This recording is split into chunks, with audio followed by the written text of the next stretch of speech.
എല്ലാ കൂട്ടുകാർക്കും പുതിയൊരു വീഡിയോയിലേക്ക് സ്വാഗതം. ഇന്നൊരു വെറൈറ്റി ബീഫ് ചില്ലിയുമായിട്ടാണ് വന്നിട്ടുള്ളത്. ഇത് നമ്മൾക്ക് ഒന്ന് തയ്യാറാക്കി നോക്കാം. എല്ലില്ലാത്ത ബീഫ് നമ്മൾ എടുത്തിട്ടുണ്ട്. നന്നായി കഴുകി വൃത്തിയാക്കി വെച്ചിട്ട് നമ്മളൊരു കുക്കറിലേക്ക് ഇട്ട് കൊടുക്കാം.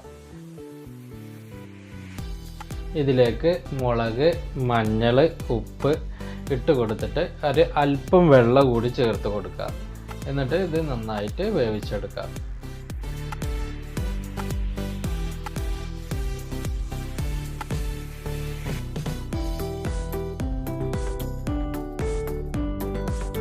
ഇനി നമ്മൾക്ക് ബീഫ് ചില്ലി കൂട്ട് ചെയ്യാനുള്ള മസാല തയ്യാറാക്കിയെടുക്കാം. 1 സ്പൂണ് മുളക് പൊടി, 4 സ്പൂണ് മഞ്ഞൾപ്പൊടി, ഒരു 3 സ്പൂണ് കോൺഫ്ലവർ,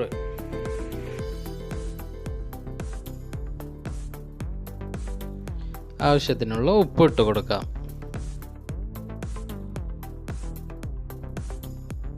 നമ്മൾ ഇതിലേക്ക് ഉണക്കമുളക് പൊടിച്ച് വെച്ചത് ഇട്ട് കൊടുക്കാം.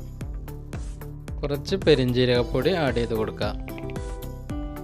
കുറച്ച് ഗരം മസാല കൂടി ആഡ് ചെയ്ത് കൊടുക്കാം.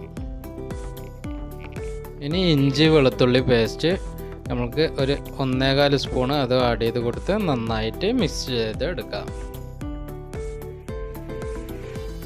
നമ്മൾ നേരത്തെ വേവിച്ച് വെച്ച ബീഫിൻ്റെ വെള്ളം ഉണ്ടായിരുന്നു ബാക്കി, അത് കുറച്ച് ഒഴിച്ച് നന്നായി മിക്സ് ചെയ്തെടുക്കാം.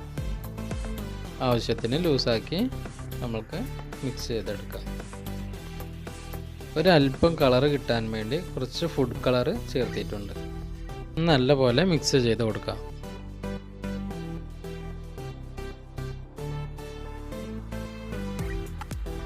ഇനി നമുക്ക് വേവിച്ചെടുത്ത ബീഫ് എടുത്തിട്ട് നന്നായി ചെറുതാക്കി നീളത്തിൽ കട്ട് ചെയ്തെടുക്കാം.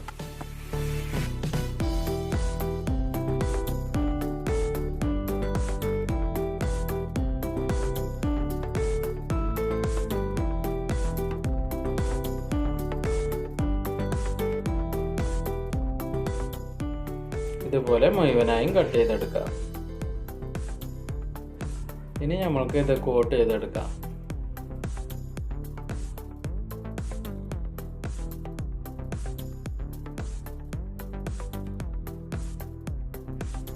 ഇനി നമ്മൾക്ക് ബീഫ് ചില്ലി പൊരിച്ചെടുക്കാം.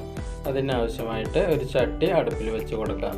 ആവശ്യത്തിനുള്ള ഓയിൽ ഒഴിച്ച് കൊടുക്കാം. ചൂടായി വന്നതിന് ശേഷം നമ്മൾക്ക് ബീഫ് പൊരിച്ചെടുക്കാവുന്നതാണ്.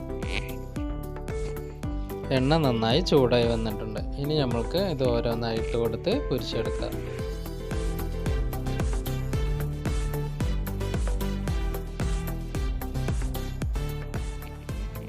ഇതുപോലെ എല്ലാം നമുക്ക് പൊരിച്ചെടുക്കാം.